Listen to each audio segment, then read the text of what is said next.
मित्रांनो, प्राणी जगायचं म्हणून जगतात.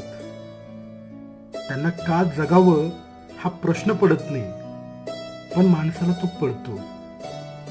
आणि तो प्रश्न पडतो, मग त्याची मानसिक घालमेल होते, त्याची अस्वस्थता जागी होते आणि त्या अस्वस्थतेतूनच त्याचं जगणं सुरू होतं, त्याचं वाढणं सुरू होतं आणि त्यातूनच जीवनाला अर्थ प्राप्त होतो.